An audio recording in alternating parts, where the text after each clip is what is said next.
Hey friends, Aisha Fukushima here. Thank you so much for tuning in for this very special episode of the Future of the Present podcast. I'm so thrilled to welcome Akemi Kochiyama-Ladson onto the air. This conversation is enriching, invigorating, inspiring, heartening, and I think it drives us to really important action during these times because we know that activism is made up of our daily choices to take action, to be involved, to be engaged, to live with our compassionate values. So I hope you enjoy it. Stay tuned.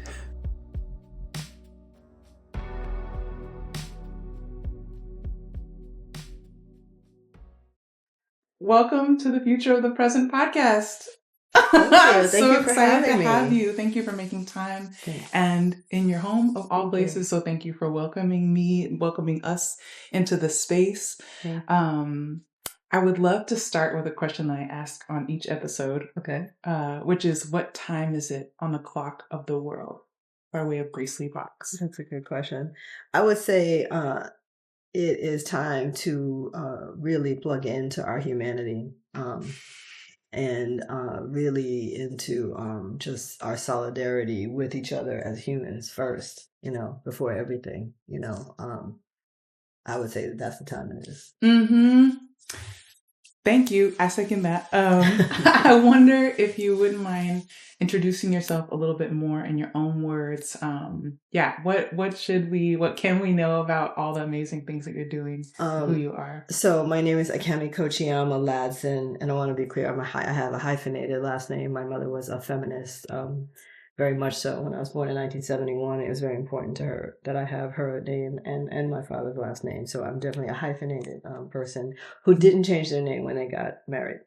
So both things. So that's important, I think. I think I would describe myself first as a Harlemite. I'm a third generation Harlemite. I very much identify on every level with being from Harlem. It's so much a part of who I am. And growing up here, my mother grew up in Central Harlem in the Manhattanville projects, and I grew up in Sugar Hill in that area of Harlem. And then I had, growing up, family members throughout Harlem, different areas, so that I was always moving around. I felt like in this little campus. And Harlem is very much my village. So I definitely, that's my first, I guess, description of myself. I would definitely then say mom would probably be another one. I'm a mom of a proud mother of two grown people now. So that's a big part of my identity. And I think I would say a granddaughter.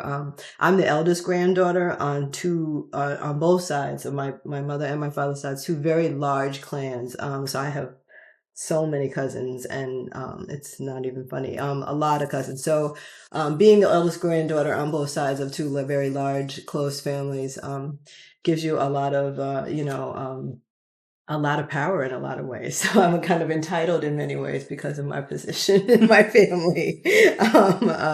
But it's wonderful and it's great. And I say that because that's a big part of my identity, is being part of these really large families and extended families that you're very responsible to, and obligated to, but who also really support you very much. And I've been very, very supported and nurtured throughout my life by them. And then I'd say the other piece is that I'm a scholar activist.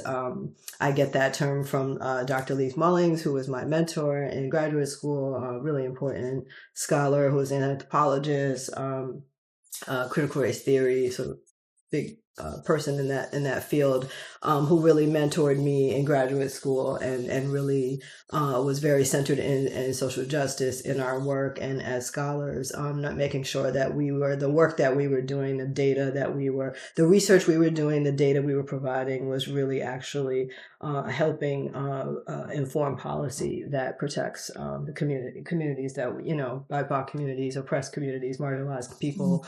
And I worked with her for many years.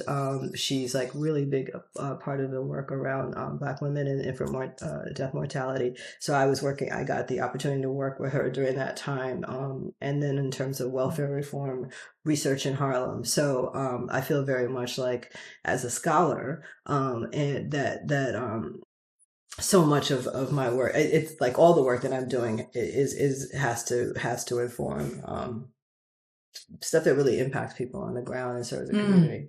So that's my very long-winded introduction of myself. Not at all. I mean, you packed a lot in there, and it's powerful to hear about the praxis, like that. It's theory, and there is action connected to it, and that groundedness that I think is really inspiring and needed. The next question I had was, who is or who was Yuri Kochiyama? I say is in a way because her legacy continues to live on in many ways. And why did you decide to in collaboration with Audie, start the Yuri Kochiyama Solidarity Project? That's a very good question. Okay, so first, starting with who Yuri was. Yuri was my grandma, the grandma of I think there was 8 of us on my mother's side, the mother of 6, grandma to 8, and she was a lifelong political activist and a community builder. And I'd say her primary work was really human rights, an activist for human rights. Her core work was really, although she started, as a civil rights activist over time, she really evolved politically, as she would say, as all people should, as they learn and grow and meet more people and read more things and learn more about their history. Eventually, she became, broader and broader in terms of her her work and her empathy and support of a wide range of movements. And I think she would put them all under the umbrella of human rights. But I guess, I would say that she was also, in terms of who she was also the survivor of being the concentration camps of World War II. She was a second generation Japanese American citizen. So she was born in the United States, Southern California, grew up very provincial, very patriotic, very Christian, very materially comfortable. Her father was a very successful commercial fisherman, very successful in his field, a leader in the Japanese American community in the context of the years leading up to World War II. He drove a Rolls Royce during the Depression. And so they were very materially well off before the war happened. And then the executive order happens, and her father was actually apprehended and put in taken as a prisoner of war immediately in the days following the bombing of Pearl Harbor. As it turned out, he was under surveillance for a long time before that, like many Japanese American businessmen on the West Coast. And there was a move to, disenfranchise them. And that was part of the executive order, sort of one of the purposes of the executive order 9066 was to, get the sort of growing business and property and success of these Japanese businessmen to stop that and to seize it. So he was apprehended immediately, and within a few weeks, he was delivered back to them because they had nothing to charge him with. They had no evidence of any crimes against the United States. But by the time they dropped him off, he had been, whatever they did to him while he was there, he was unable to speak or even recognize his own family members. So that happened in a couple of weeks, and then he died the next day. So that was Yuri's experience of the beginning of World War II, of her going. She was 18 years old at this moment. She had a twin brother and then an older brother when all of this happened. And then immediately, a few weeks later, they had to evacuate their very comfortable home, and they moved to first a relocation center, which was a sort of a horse barracks, which they had converted to receive people. And then she ended up spending the remainder of the war in Jerome, Arkansas, in the camps there, which is the easternmost camp. And I think there was like 8,000 people or something like that at Jerome. And she went there where she spent the duration of the war. So although she would always say that experience didn't really politicize her immediately, she began to sort of understand something about, sort of the experience of being a non-white American in the context of World War II, and losing her father in that way was, shocking, and took her years to sort of process what had happened there. But I think it was beginning of her beginning to be understanding something else about the United States and the experiences of people here. And then during the war, she met my grandfather in an all-Japanese USO. My grandfather was a native New Yorker who grew up actually in Harlem on 126th Street in an orphanage there. When he said 125th Street was horse and carriage, and he fished in the Hudson River as a child, and he said all the kids in his orphanage were white. So it's like him and 100 white kids. And so he, as he turned 18, he was, had to leave the orphanage, and he moved out west to California because he wanted to meet Japanese American people. He had never actually been around Japanese Americans in his life. So as he gets there and he starts to sort of, see what that life is like, the executive order happens and he gets sent to Topaz, Arizona. And he said the second he gets there, he's in a desert. He's this native New Yorker. He's like, what am I doing here? He's, born in the United States. Again, he's also an Issei, like Yuri. So he gets the opportunity to join the segregated troops, the 442 Registry Battalion. And he is he joins to prove his loyalty, but also he said very much to get out of Topaz. That was also a thing. He was 18. So on his way there, he had to train in a segregated camp in Hattiesburg, Mississippi. Called Camp Shelby. That was also where the black segregated troops also trained. So upon arriving there, he sees for the first time, there's only black soldiers and Japanese American soldiers there. So for him also, again, it was like a first experience. He's also from New York. So it's the first time he sees Jim Crow, right? He had never seen whites only. He had never seen that in New York. And then he comes to Mississippi in the midst of, the 1940s and encounters this in the segregated troops. Yeah. So, again, they don't get politicized immediately, but it's in that context that he meets Yuri at an all-Japanese USO as he's deploying off to Europe. They're both very young and in this crazy situation in Hattiesburg, Mississippi. And that's how they meet.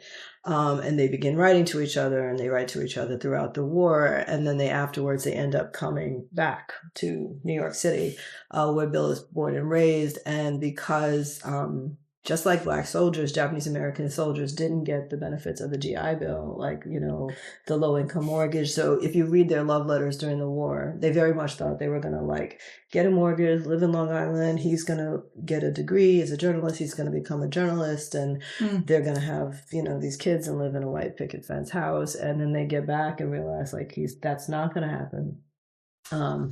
And they end up in public housing, in Midtown Manhattan with black and brown families. That's who they end up, with living with. And very much so and then again, coming out of that, they meet other veterans. Bill meets all these black veterans and Latino veterans who are having the same experience, right? Coming out of World War II as him. So, immediately they start to have this thing and they start to learn from people. It's actually when living in the Amsterdam projects as they're very young, starting their family, that they first meet Daisy Bates, the civil rights activist, and they are both so impressed by her and everything. And they said that was the beginning of them being like, what's this, their awareness of the civil rights movement. And it was literally Daisy Bates was at one of their neighbors' homes and they met her. They were invited to a neighbor's home in the Amsterdam projects to meet Daisy Bates, and they did. And from then they became really aware. And then right at that moment, they moved the Manhattanville projects open in Harlem. And that's literally on Bill's block that his orphanage was. And he was like, oh, we got to go to that project.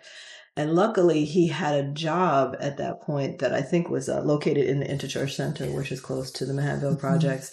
And so he qualified. Also, he had 6 children, and they were living under the poverty level. And he qualified because his job was in a walking distance of the Manhattanville projects.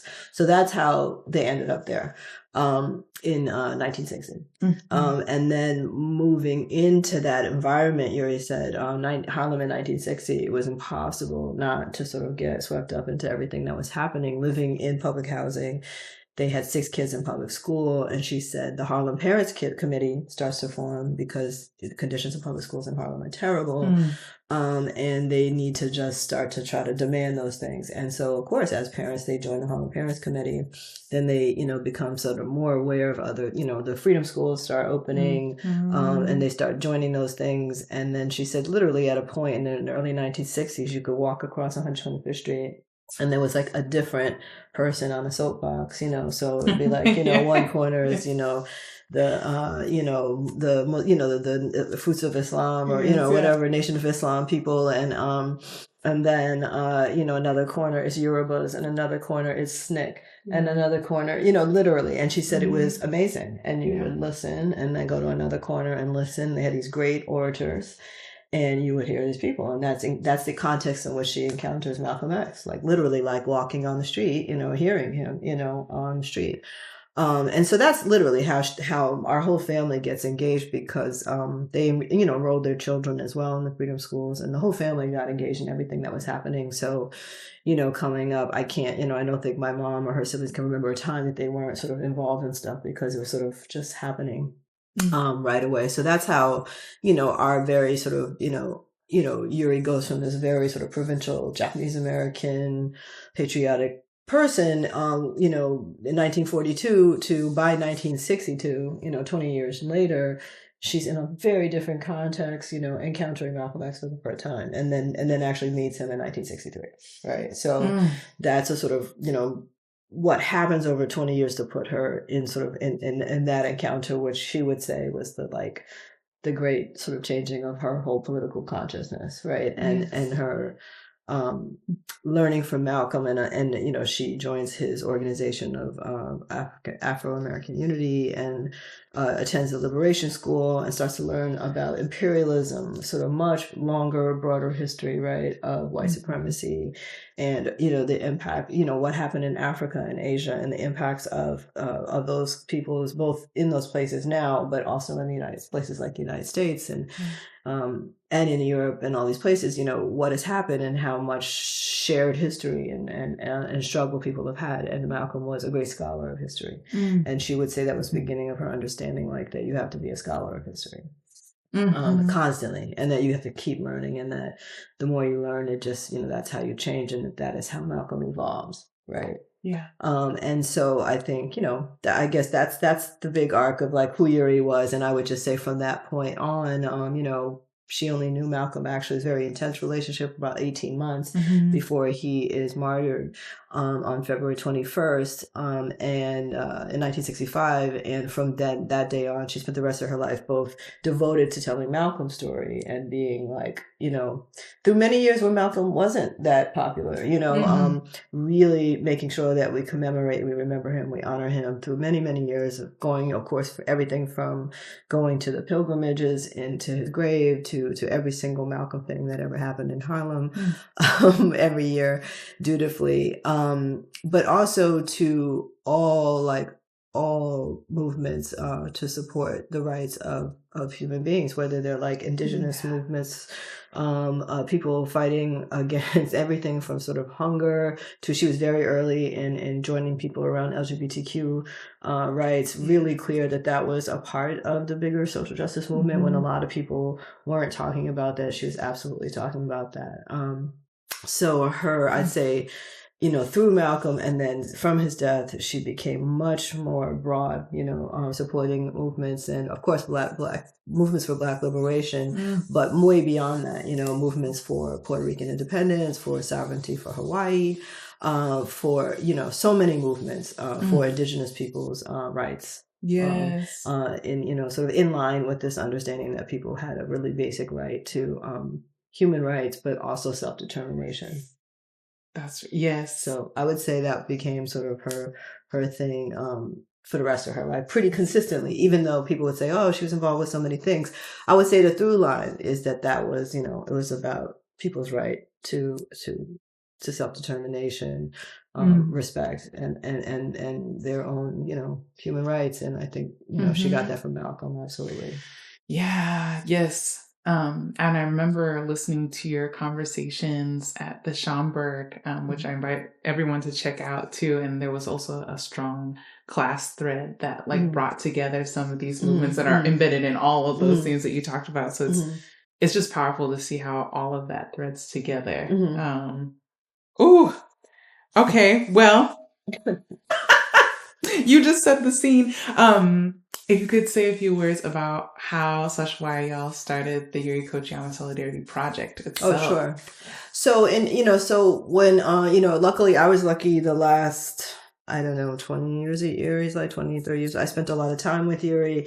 When I graduated from college, right around that time, my grandfather passed right before I graduated from college. And prior to that, he had been like her personal assistant, her editor, her, the guy who did all the laundry, cleaned the house every day, made it so that she could entertain 365 days a year. He did it all shopping, at cooking, the Manhattanville, in the Manhattanville projects, plus he read her speeches, plus he was a copy paste artist, plus he was a journalist. So he helped with all the newsletters and things. People have no idea how involved Bill was. He was like a one man, he could do everything.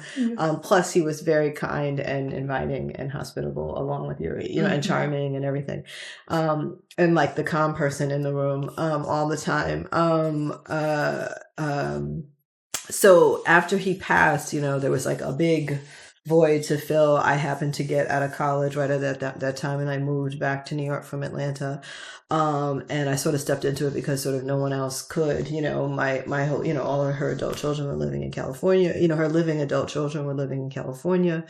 And Zulu was busy running a business and raising a young family. And so I stepped into both everything from shopping and cooking to chaperoning her, to going with her on her speaking engagements, to like negotiating with people around travel arrangements and stuff, to helping her with, I helped her with mailings throughout my life, but it really became much more intense after Bill passed. And I got kind of swept up into all the things. So I sort of bore witness to it in a much more intimate way than I think I would have otherwise, right? As a grandchild, as an adult. And so, it was an incredible experience, getting to do all of that, travel with her, watch her talk to a classroom of 25 students in elementary school, or 700 Asian American students in a huge hall somewhere at some big university. And, watch the consistency actually with which she, talked to people and dealt with everyone, every person. Sometimes it was like the cab driver or the person in the elevator, or, someone, we had a waitress in a restaurant, someone we had a very quick exchange with, and she was as interested, as respectful, as curious. So many questions. She would write down their information. I would be like, are we going to do this really in the restaurant, like everywhere? And it was like, it was incredible to watch. And, sometimes you'd be really frustrated. And then I learned after a while that you couldn't rush her. And this was like whole part of her process. And then I began to like really appreciate it, in a different kind of way. And I think made me really understand her whole life more. Right. Yes. And everything, and why she had so many different address books and mailing. Like she had many different address books, like organized for different ways, and they were color coded and everything based on mailings. And it was very complex, predates, email groups and stuff like that, right? And stuff. But that's how she was doing it. But, getting to witness it out in the world. And sometimes I come home to tell my family, and I'd be like, there was 700 people and 50 people waited 2 hours to talk to her. And they would be like, I don't believe you, and I was like, no, this is happening. This is happening, and so it was really funny. And my grandfather had passed. So it was funny because it was crazy to me that I didn't get to talk about it with him, because he was definitely aware of all of that, where we weren't sort of as much, right? Because, his kids had grown up and moved out, and even even grandchildren were adults. So it was really interesting to know what it had been like to be in his shoes, which I don't think I had known, and dealing with all the things. And, in all her life, Yuri didn't deal with like money, bills, stuff like that. She was waitressing. She would just, whatever little money she had, she would give to Bill. So it's sort of like having to sort of understand the whirlwind of things and the way she prioritized things and how to get her to sleep and eat and those things. Right. So anyway, having all that experience, of course, I became much more aware of like all the piles of paper everywhere, what they were. Right. Yeah. It's correspondence. It's newspaper clippings. It's a history and documentation of every single movement that she was involved in, that she did mailings for, that she went to, that she was helping organize, from like the early 1960s to the late 90s. Right. So I started to watch, and there was all these scholars coming in and out, and people looking at files, and people taking stuff, and people boxing up things and taking them to libraries and universities and, off to places. And, we'd ask questions, and she'd be like, oh, I'm giving it to, and then she, name some school or whatever. And I just thought, I'm in my mid-20s or getting to my late 20s, and I'm just sort of watching it and trying to sort of understand what's happening and starting to understand, like, she's getting older. What are these things she's sending away? And how should we be thinking about this as a family? So I think it was in the late 90s, early 2000s, I started, considering going to graduate school. And I start graduate school in a cultural anthropology program. And I start thinking much more of her stuff as an archive. And I don't even, just how do we keep track of it? How do we even know what's out there? So at that point, I want to say this is like 2000 or early 2000s, I started saying to my aunt, what do you like? Maybe we should start thinking about these things, and maybe we should talk to Yuri about it. Maybe we should, who's going to be in charge of this stuff? And right around that time, she also moved to the Bay Area because she could no longer sort of do all the stuff. We kind of made her go kicking and screaming to California, but she went, and then she found her, her pace again as an activist there, and did a whole nother 15 years or something as an activist there, almost, in the Bay Area. But I think, in that time, that's when, she decided to formally transfer sort of, responsibility for sort of dealing with all the archives, the legacy stuff, power of attorney, all that stuff to me and Audie at that point. And we started to reach out to universities and even travel to places to see what they had and talk to them about what they have and how are you using it, what's in here, and having people at least give us accountability of what was there. And it was a long process. I want to say we've been in it 25 years. And at the 25 years in, I can say now that we, one of the things we did is we successfully sort of helped organize and place, she placed it, but we sort of helped reorganize and sort of promote the very large archives of all her Asian American stuff at UCLA Asian American Studies Center. It's all digitized. It's all online. There, which is great. So that's one huge sort of piece of it. And then the other piece was all her other archives, correspondence, all the Black liberation, all the other movements that she was involved in New York City from 1960 to 1999, political prisoner stuff, all that stuff. We ended up placing with Columbia University, with the rare book and manuscript library. So all of that stuff's there. Some of it's digitized, but all of it's available to the public via online appointment, via email. So those two things happen, which were a huge part of our goal for doing this. And in the process of doing this, I've ended up doing a lot of public speaking, lectures with young students, older students, and then of course out throughout the pandemic, and then with the sort of emergence of anti-Asian violence, as well as this huge sort of, media hype or media thing about Black Asian relationships, right? The tensions of it, right? And the conflict, of course, of it. And then, of course, Yuri Kochiyama's sort of story has become sort of more prominent, right? So I ended up sort of in the time that I'm also placing the archives and doing all this stuff, ended up sort of in this speaking circuit on these topics, right? Which are all, connected in many ways. What I realized through this time, whether I'm talking to educators or people in a corporate environment or some,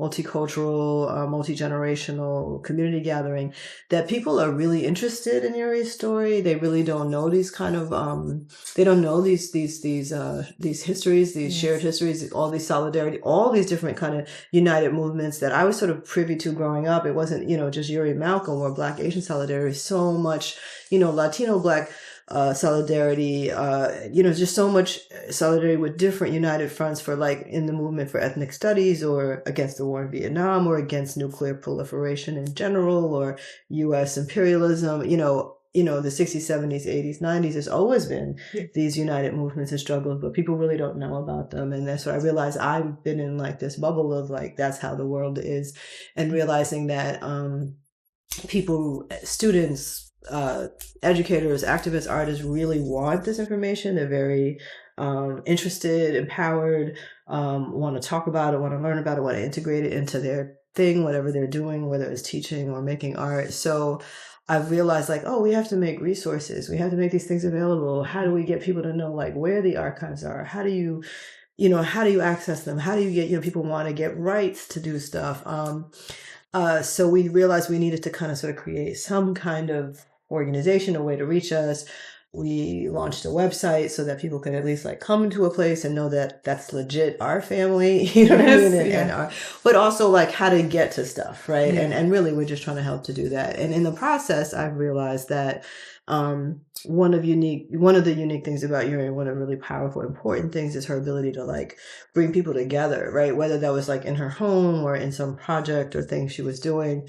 And that really her main thing was about connecting people, right? And it wasn't even, always politically. It was often socially or romantically or culturally, I mean, she was a matchmaker. She did all kinds of stuff, So it wasn't, like I said, most people think like, oh, at her house, everything was political. I'd say it was 50-50 or maybe more social than political, because, I realized, building solidarity and people need to just like each other, be comfortable, feel safe around each other. And a lot of times that's from like being in someone's house, or you invite someone to your house, or they invite you to their house, or, you eat together, or you do something together. It's much more basic, I think, than that. And I think, my grandparents would, I think their main thing is that they were really hospitable to people, right? So you didn't have to be like a political person to come in their house. You know what I mean? Like you just had to be a person, right? That needed a place to stay or whatever. And I think that that's a real like basic place of like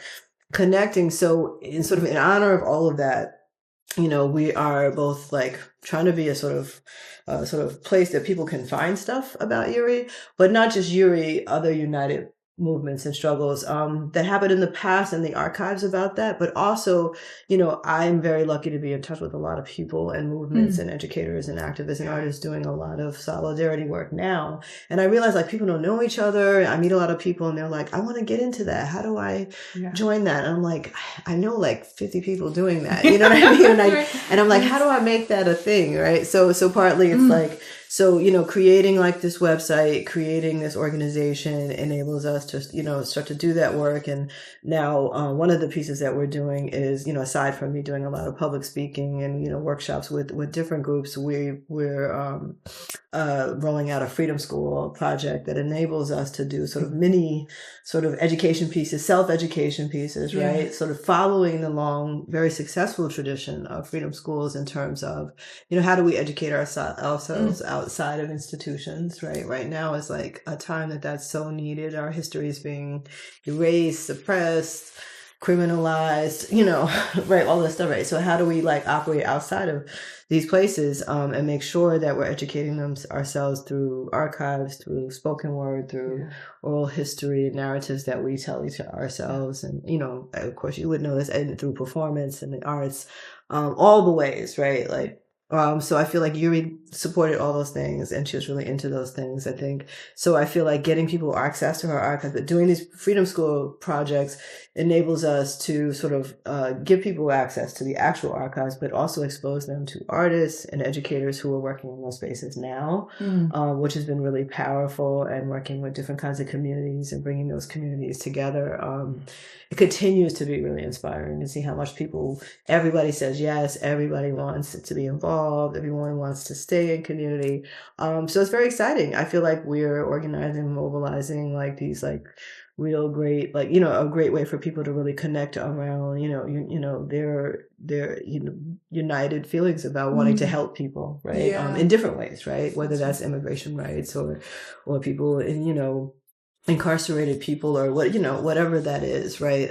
So I feel like it feels good to be doing that, and it feels like it's just sort of expanding as we sort of build these programs. So that's sort of where we are right now, sort of trying to sort of be a connector like Yuri of all these organizations, and sort of trying to figure out how to use social media, these different web platforms, and sort of modern day digital technologies that often work against us to help us, right? To help us connect and empower us. So that's what sort of we're doing right now. I don't know if that was clear. Yeah. Oh, right. Totally. Yeah. 100%. And actually, it's kind of the perfect segue because I'm wondering at the recent conference honoring the launch of the archives at the Butler Library, the key theme, or one of the key themes, was radical solidarity. And I wonder if you could break that down for us, for folks who are interested in plugging in, but may not exactly know what that means. You kind of talked about it in practice already, but if you could elaborate, that would be great. Yeah, I guess we could start with, well, I guess we start with the word solidarity. It gets used a lot, I feel like, and that's really important. I think we mean it in the really most basic way, right? With solidarity with other humans, right? Like what is, our humanity, right? Our basic things we have, we all want, to feel safe, to be loved, to be free from violence, to be able to have self-determination, for people to respect us, all those things, right? So I think, that's a sort of basic sort of understanding, right? If we have in terms of solidarity, we have a basic sense that we all agree upon that, right? And that everyone should have that. I think that that's a really important piece, and that we should all be supporting and working toward that for everyone, right? But I'd say radical in the sense that we mean that, and I'd say that Yuri was radical. Someone recently, a scholar recently described her praxis, her solidarity praxis, as radical hospitality, as performing radical hospitality.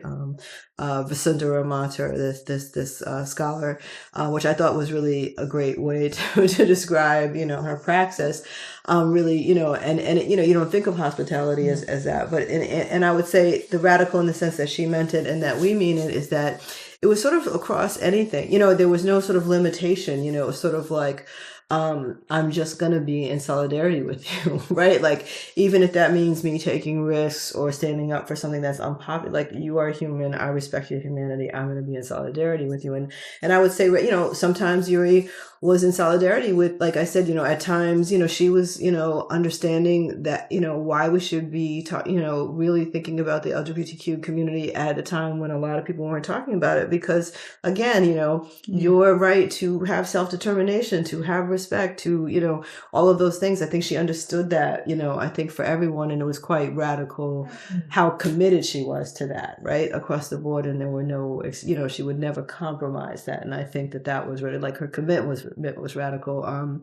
Like I said, my grandparents, they offered their home 365 days a year for meetings, celebrations, but perfect strangers sometimes turned up, and often, 365 days a year, I'd say someone was sleeping there as well in one of those rooms. And then as her kids grew up and moved out, they just like moved more people in, in and out all the time. And I think it was like, maybe from their experience of incarceration during World War II, and that feeling of loss and displacement and wanting to support other people. But I think they also felt like they were enriched by every person who came through the doors, right? Like, that they learned something from that. And I think that was pretty radical. All of that, there was a radical level of trust they had. And you think about all those years of doing that, like nothing bad ever happened, Maybe there were a few FBI agents that made it in. But aside from that, some surveillance happened. Aside from that, nothing bad happened. You know what I mean? Like, nothing bad. And like, and I think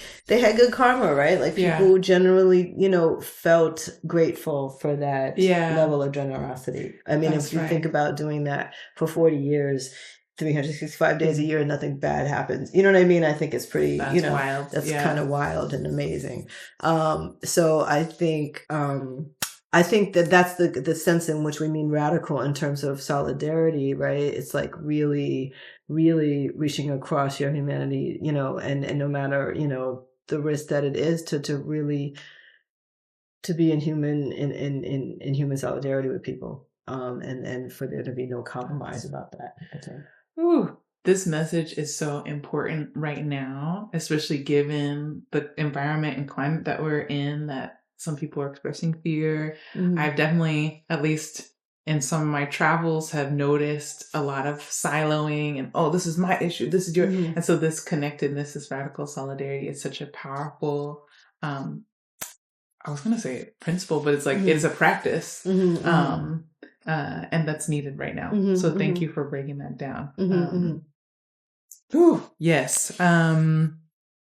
I think you kind of already touched on this. I was curious about how do we forge this solidarity between different communities? I mean, part of it is that hospitality Mhm. that you talked about. Is there anything else or was there a philosophy or other strategies that you think we should keep in mind now during a time, especially where that divide and conquer vibe might be very strong in some communities? How do we continue to build this? The Yeah. how is the hard part. I think, being really humble, again, really open, really humble. Like, Yeah. I think Yuri was both things all the time, Mm.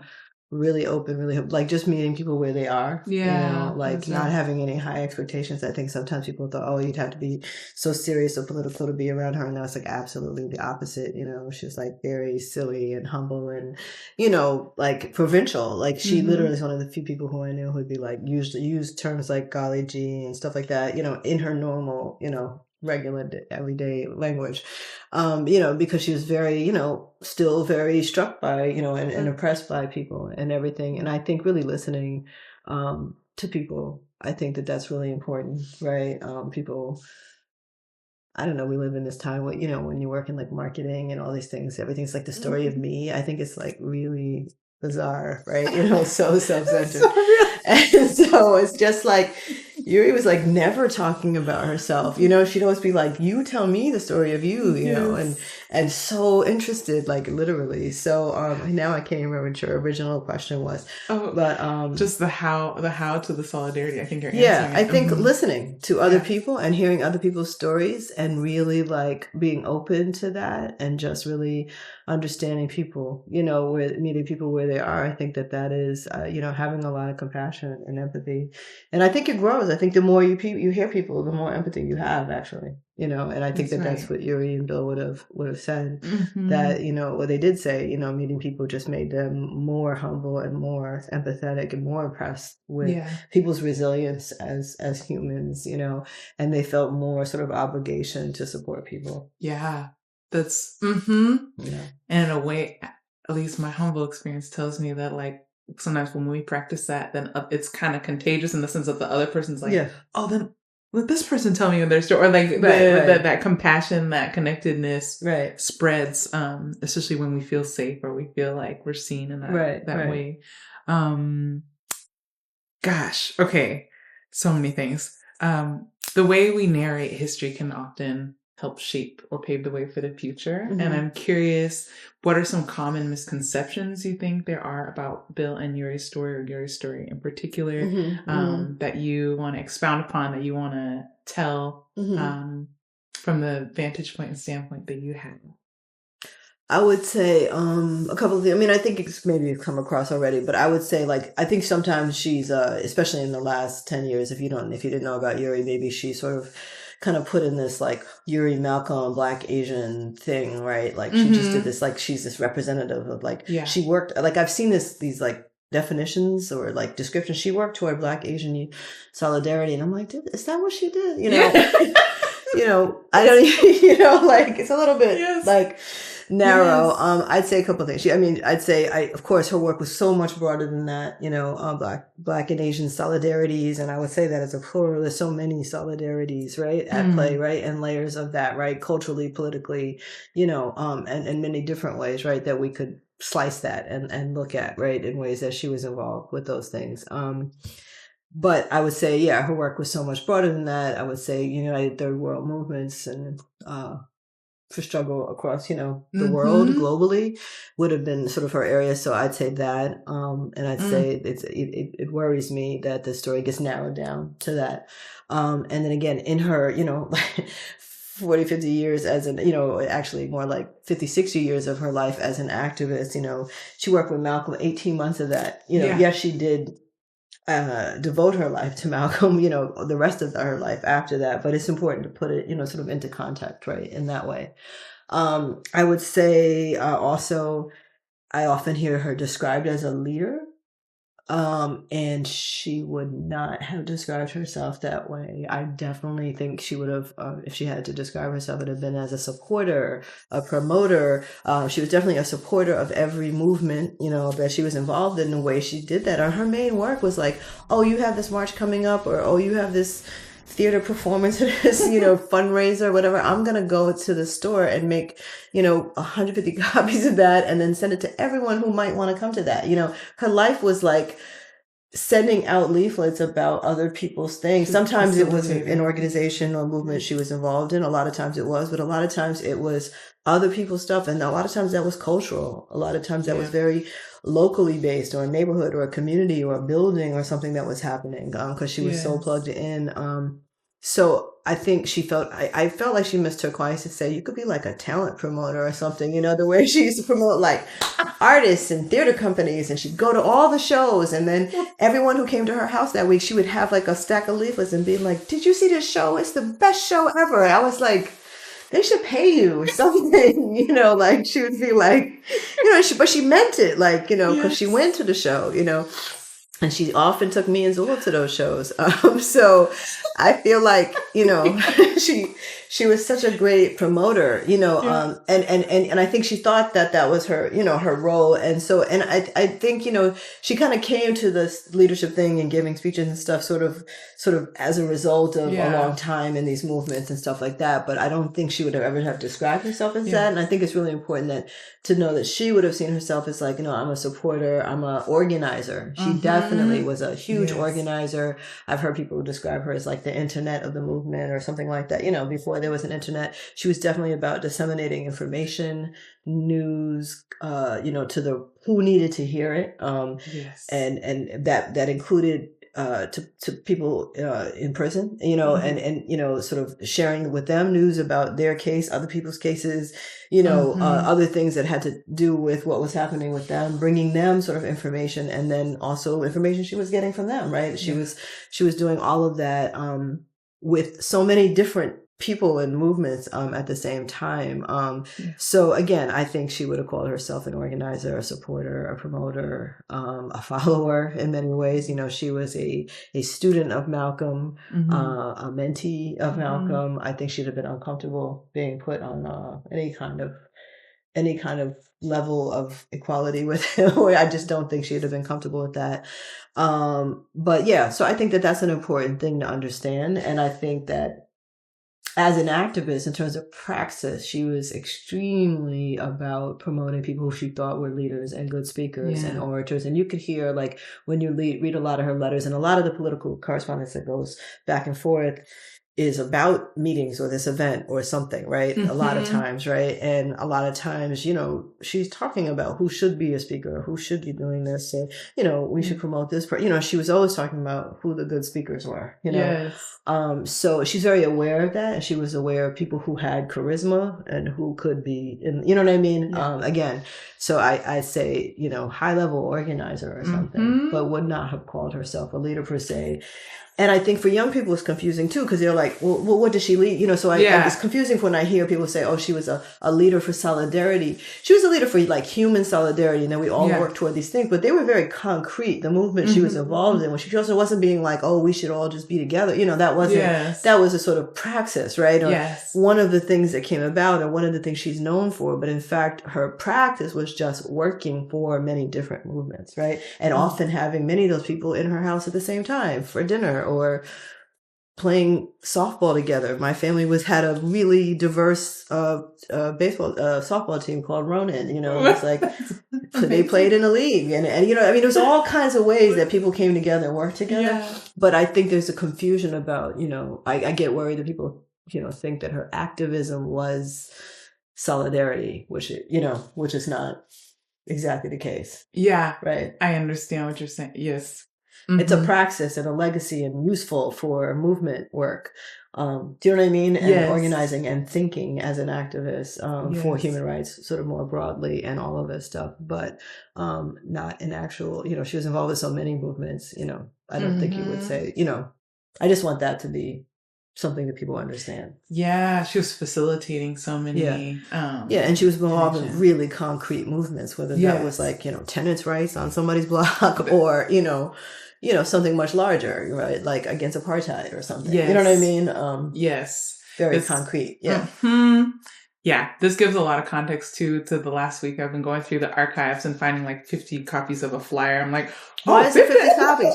Because that's what she was doing. I mean, as a person who was like trailing her for like as a child, so much of my life was in the copy shop because that's before people had they got her own copier at some point in the 80s. My family members or 90s when you could when we were like, oh, she could have her own copier, right? But she used to go to the copy store a couple blocks away on Broadway. And then, she would get things in different colors so that, sometimes you would get, some one person, if you were into 3 different things, you might get 3 different flyers in one mailing, all color. You know what I mean? And so she'd be like, oh, this one will be red and the one for this March will be this, and I would be with her. And then she would order like hundreds of copies of the things. Then we'd bring it back and collate everything, whatever. Then actually, addressing them, then stamping them, then we'd go to the post office. So most of my life was like the copy shop, the post office, collating. You were already archiving, doing the right.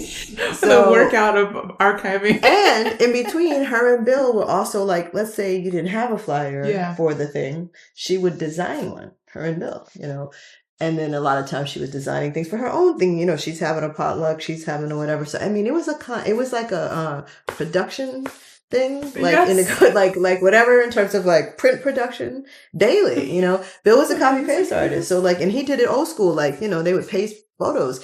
Yuri, it was funny in her archive, I found this one roll. It's like 100 pictures of Rap Brown, cause she was doing a fundraiser for Rap Brown. She literally had him come to her house. Literally he's outside Manhattanville. There's 100 pictures of Rap Brown's head that she took.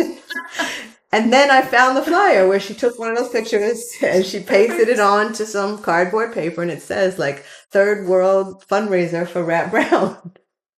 And you got egg rolls and fried rice for $1.50 or something. It's what? It was really funny. Anyway, but that's what I'm saying. That's what she was doing all the time, right? So that's why her archive is like that. It's a roll of pictures of Rap Brown's head because she was literally the portrait. She was the portrait photographer and making the flyer and hosting the event in her house. And doing the mailing. Oh my gosh. Right. So that's what I'm saying. That's what her work as an activist was. You know what I mean? It wasn't glamorous, right? Yes. It was all the things, right? Yes. And that's why also I think activists really love and appreciated her because Rap Brown knew she was doing all those things, right? And writing to him in prison. Yes. And you know what I mean? All the things, right? So, That's real. Yeah. That's so real and so important. That context is so important right now. Right.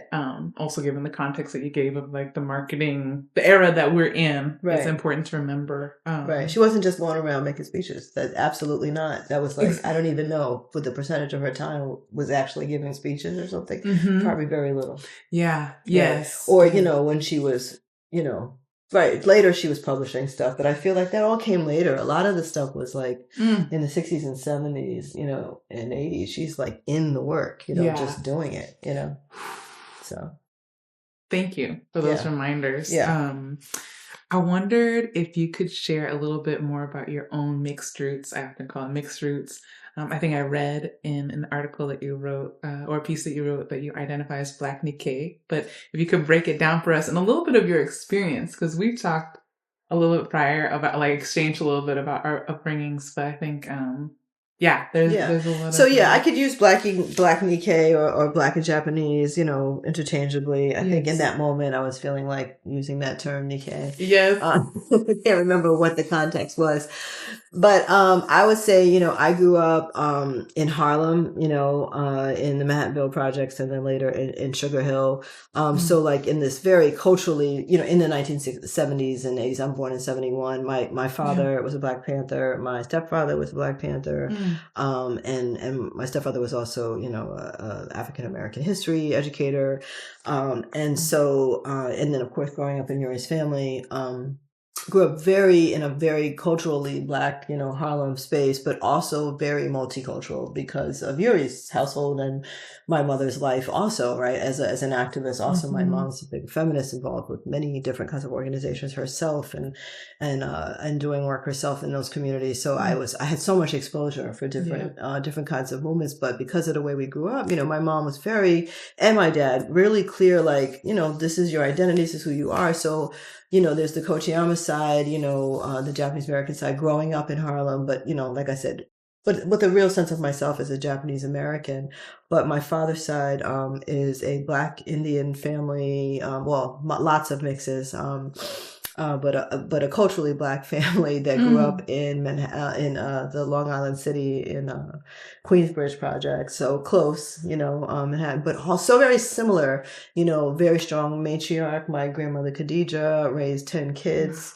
A couple of different husbands, and really strong matriarch, really generous. Again, also someone who provided a lot of mutual aid to other families and in the public housing there, and everyone knew the family. So my father, having grown up the second oldest child in that family, was also exposed to a mother who was really generous, who really took care of people, very close to his siblings, a very multicultural family itself, right? And then engage in a very multicultural community, but very culturally Black in that part of Queens, Long Island City at that time. So my parents met in the context of an anti-war rally or something like that. They were both activists. He was a Black Panther at the time, so a lot of similarities, both politically, family type, working class, poor, close, to their siblings. So I think, there's so many similarities. So coming up in that, even though my parents got divorced when I was young, I was very close to both families and in and out of both households. And then both families were very close still, even though my parents divorced. Everybody was, was like in community all the time. So I think, and then I also studied Nihon Buyo for 10 years at the Buddhist church as a kid. I also took karate for years as a kid. So I had this very I had a weirdly Japanese life on Saturday for a long, 3 to 4 hours every Saturday. I was like a Japanese girl. And sometimes I had a karate tournament and a Sakura festival that I had to perform in. It was very overwhelming, especially my mother was like, we have no car. This is really difficult. Yes. But anyway, it was really great because I was able to do that. And luckily, I don't know if it's the way the Buddhist church was in New York City, but I was it was very normal. So in my Nihon Buyo class in the Tachibana school, I'd say almost everybody was half Japanese and half something else. Sometimes other Asians, half Chinese or Filipino, but a lot of, half white, half Japanese kids. Maybe not tons of Black and Japanese kids, but they totally acted like it was totally like everybody else, right? So I think we all felt like we were totally treated like totally Japanese American kids in that space, and it was totally normal. So I don't think, me, my cousin Zulu also did karate there for years. We were at the Buddhist church all the time. So it felt very welcoming. And then when I would go to LA, my family, because my uncles moved out to LA young, and we knew a lot of people in J-Town and stuff there. Same thing, the Buddhist church there, those Obon and stuff like that. I would see a lot of other Japanese and Black kids, Japanese Latino kids, Japanese white kids there. So it all seemed very normal. And I realize now it is normal. Most Yonsei and Gosei are multicultural Japanese Americans. So I guess that's the norm. So I think I always felt like in the JA community in New York and in California, very, very welcome, very 100% JA, there was no questioning of that. And then because I grew up so immersed in Harlem, in the community in so many ways, and then in my Black family in Queensbridge, I also went to Spelman College in Atlanta, Georgia. I think I've had a whole, very, like I said, I really identify as a Harlemite first and foremost. So I feel like very much a whole Black self, a whole Japanese American self. And I feel very lucky, probably. I realized that maybe not everybody has that experience. But I was lucky, sort of the circumstances of both families, my father and my mother, but also growing up in Harlem when I did, but also the Japanese American communities that are here are very open and, you know, I'm quite the norm in the JA community in New York City. You know, I've met a lot of other Japanese Americans or Black Japanese people who haven't had that experience. So some of them I'm aware now, right? That's not the norm.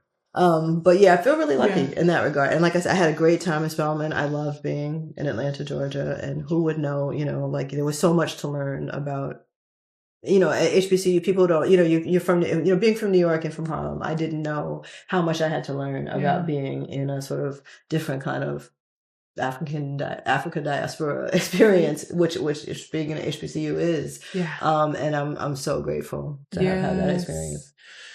Whew. It's really powerful to even just get that snapshot, because I think, like you're saying, in a way, it reminds us that we can also build these spaces also with the radical hospitality among all these things in mind, that there are ways also to like, I think some of the key themes of my residency with you all has been focusing on abundance, that we are abundant, focusing on that radical solidarity, and also how do we cultivate belonging as a building block to then do the action, because like you said, that's kind of a foundational piece. So thank you for sharing even the vibes of that, both in my stay here as well as in what you just said, because I think that really can fill a lot of people's cup in hearing that. Okay, so we're on some of our final questions. Okay. I'm curious how Yuri and Bill's legacy influence your own activism and scholarship. How can we best carry the torch forward? You spoke a little bit about that and actually what their activism looked like. But maybe from your own perspective, scholar, activist, all the things. So you started with what can we learn from Yuri and Bill?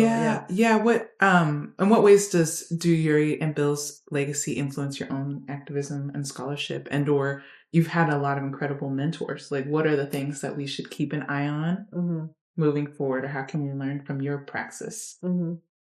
I'd say, you know, I think so much of what I do is informed by them and what they did, and my grandmother Khadija, like I said, my father's mother as well, a great mentor. That's her right there. She passed away recently, and also an incredible person.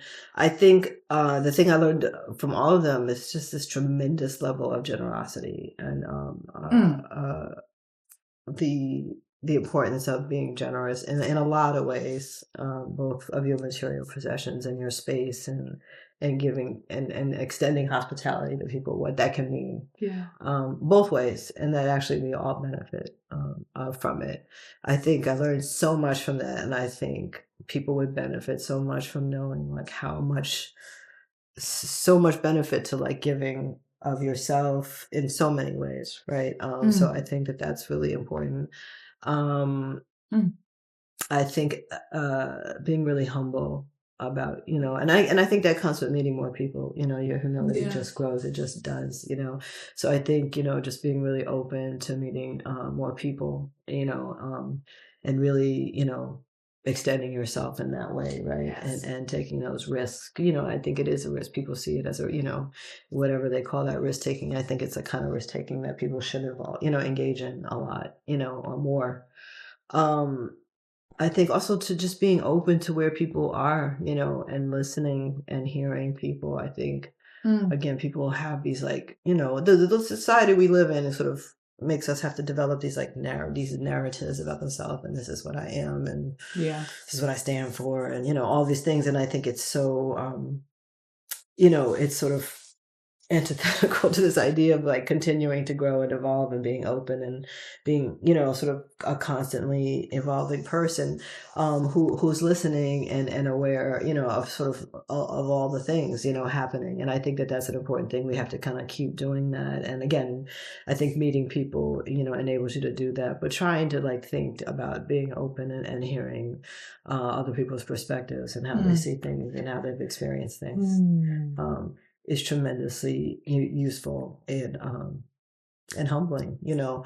I think we have much to learn from it. And I just, you know, I worked in this school, this K-8 school for, you know, many, many years. And one of the things, it's a very progressive school, early childhood. And I realized one of the really important things is this active listening thing that they're teaching kids, like, to really be listening, right? And how do you do that? How do you show with your body that you're listening? How do you actually actively listen, and there were so many things that I would like be listening to these like teachers of 4 through 14-year-olds telling these kids, and I'd be like, God, they should be doing this for adults everywhere. This is so useful, right? Like, I need to actively listen, Yes. But it's like really good. But I think that Yuri and Bill were like that. Like, I would see them like really tuning into people, and like they knew how to ask a question that would make a person tell a story, and it was a skill, like a very shy person, a very quiet person, would tell a really in-depth story, and I think you have to ask certain kinds of questions to be listening in a way that enables people to trust you, right? And I think that was a skill that they had that I'm still learning from. And I think, a lot of kids are learning in progressive schools, right? Or in progressive environments, this thing about actively listening, That's, if we all listen more, I just think it'd be a better thing. That's better world. Yes. Right. And the questions. I think one thing that I've been unpacking with the book project is that like so many of the questions, even if I just focus on the element of being mixed in the world, and like so many of the questions are like a script or like canned questions, like it's the same thing over and over again, and that doesn't allow that deeper connection that you're talking about. And so, part and parcel. You know this, like as a mixed person, a lot of times people will say, where are you from? Oh no, what are you? Right, that's the question, right? So I answer people in a really, I'll be like, I can answer it like so many different ways. I could be like, I'm a human, I'm a Harlemite, I'm a New Yorker, I'm a woman, I'm a mom. Like there's so many ways to answer that, right? So depending on how I'm feeling, I will answer it like in a different way. And what it does is it forces the person to really ask you what they mean to ask. Or where are you from? And then I'm like, oh, I'm from New York. I'm from Harlem, right? And then they're like, oh, where are your parents from? And then I'll be like, New York, Harlem, Queensbridge. Like, you know what I mean? So it forces you to like, think about what you're asking me. That's you're asking me about my background. So ask me about my background, right? But, I think that's what you can make people do that, right? And I think we all have to be sort of more nuanced in that way. Totally. Totally. Yeah. And sometimes what you're talking about, the depth of active listening and asking different questions too, because even if someone gets the labels that they want, oh, you're this and this or whatever, it doesn't necessarily tell them who you are on a profound level. Like it doesn't tell them everything about you, so part of it I think is us learning to, like you're saying, listen actively and ask different questions too that really honor the richness that we bring to the table and allow us to build in different ways. But that's my humble opinion. Okay, so are there any other historical examples that you want to help root us in of how communities, even in addition, we talked a lot about Bill and Yuri's legacy, but how communities across time have built solidarity. I know you talked about how, for example, after concentration camps, a lot of Japanese Americans then were in Black communities. We've talked about this, predominantly Black communities on one of our Zoom calls, and like how a lot of this history isn't actually necessarily told or shared. But are there any other examples that we can think about now to help inform? Well, one example I think is really good. I mean, it's related to this Japanese American history also, is that there are hundreds of Japanese American organizations right now supporting Black reparations, right? Yes. And we're involved with supporting the HR 40 bill, who wrote testimonials, signed petitions, for the HR 40 bill based on their own experience, right? As something, I don't know if everyone knows, Japanese Americans did fight for reparations and did win reparations. It was a small amount per family, and it was only for like the living survivors. But the fact is that they did, and it's partly because there was a very fixed number of people. It was easy to identify them. There was a lot of circumstances which made it much easier to do.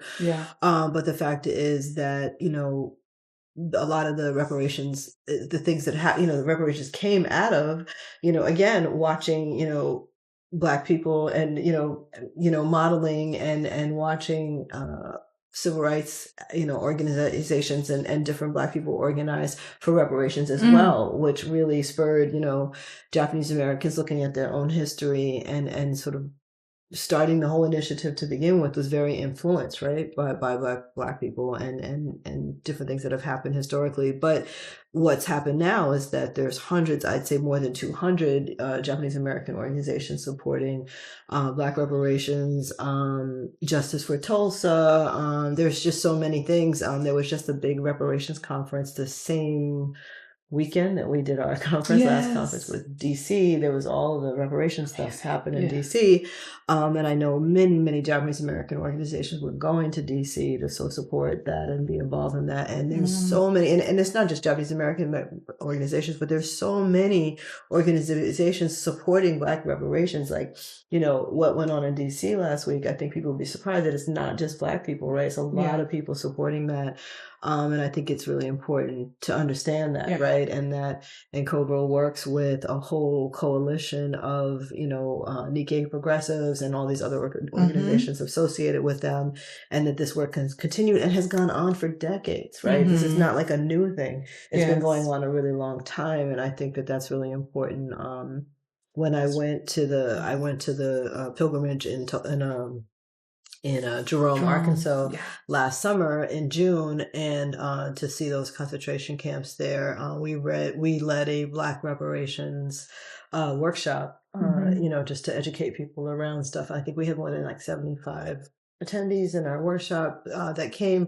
But what was really cool is Dreesen Heath came, and a number of people came directly from Tulsa, and it was a number of Japanese American activists that came with Dreesen. They all drove together because they were literally all together at the actions in Tulsa that they were doing together, and then they drove together to come to this pilgrimage in Arkansas. And I thought, like, what a great story that's like what they did before they came to the pilgrimage to do this workshop together on Black reparations, right? That they were together, right? Yes. So I think that that's important, that people understand that this continues and is a long story with a long history. And some of these activists, Japanese and Black, have been working together for decades on this stuff. Yes. Yeah, it's so powerful. And it's bigger than, as you put it, like the solidarity. I guess the final, I think maybe I can wrap up this into a single question, maybe. We did the Harlem run together, and I had the honor of presenting a poem after you spoke a little bit to that group. One of the questions that they asked you was, what would you say to people who feel scared or overwhelmed right now, or uncertain about how to take, or about taking action, period?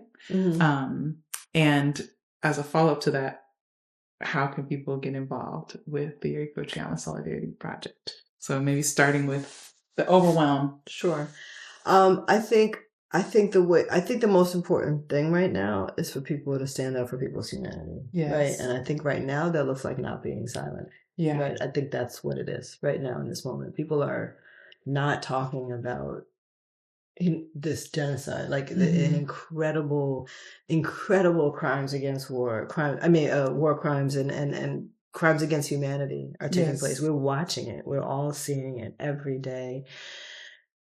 It's incredible to watch the extent to watch. We're watching it every day, and it's still happening, and everyone's acting like life is normal too, right? And it shouldn't be. And I think the most dangerous thing is our silence. Like, I mean, what are we not going to be silent about? If you know what I mean, if we're not going to make noise about this, what would we make noise about? Like, I don't really get it. I don't really get it, right? That's real. Yeah. If this is not a thing to take a risk, to take a stand, to say something about, people have been silenced by this like pressure and institutions are giving. I'm not really understanding. I mean, of course, I've seen it in my own work and different things that have happened over the last couple of years, but I just don't think there's a choice. I don't think it's a hard choice to make, actually.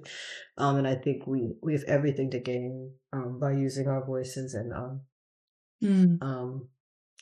we have a lot to lose by not using our voices. Like, so much for everyone. Our own humanity is at stake. So I would say that feels pretty like the thing that we should all be focused on in terms of being brave about. And then I would say there's so many ways to help and to, people feel like helpless or whatever. You can, there's so many ways to be in the community with people. Like, again, you don't have to be like, being at every march or I don't know however people envision activism or organizing, but you could be, providing mutual aid in so many ways to people. You could be just reaching out. You could be just really hospitable to people that you meet or have an opportunity to support in some way. There's so many ways that I think people do this every day and can do it every day. It's not even that hard to do. So I would say those are the really important things, and I think people make it into like a bigger thing, like how hard, like, well, how do I be an activist, or whatever. And I think it's really just about being a human being and treating people with the kind of respect that you would expect, and using your voice right now. It's like scary times, It's less scary when we also stand together. Exactly. Too. Right. It's more scary that people are being quiet. Like, you should make noise and it wouldn't be so scary. That's it. So I think. How can people who want to contribute to the Yuri Kochiyama Solidarity Project donate, get involved, sign up? So everything's on the yurikochiyama.com website, which tries to make it really easy. So the yurikochiyama.com, there's a lot of information about Yuri herself, her life timeline. But then there's also a donate page, so it's easy to make a gift there. Also, there's resources in terms of if you're trying to access her archives, like if you want to know about what's in California at the University, UCLA, versus what's at the Rare Books and Manuscript Library here in New York. Those kind of resources. And then there's you can also email us directly there. There's a way to contact both Audie and I if you're interested in the speaking engagement or just to ask us something directly. And then like I said, there's also a donate button there as well. So everything's there, and then as we keep updating stuff and adding more stuff about educational programs and everything is there on that site. Stay tuned for the Freedom Schools to come. Yes. Thank you so much for your time today. I so appreciate you. Can I give you a hug? Yes. Oh my goodness, this was amazing. And I know that there's a lot of nutrients in this, so thank you. Great. Thank you. Thank you for having me. Hey y'all, thank you so much for tuning in for this very special episode.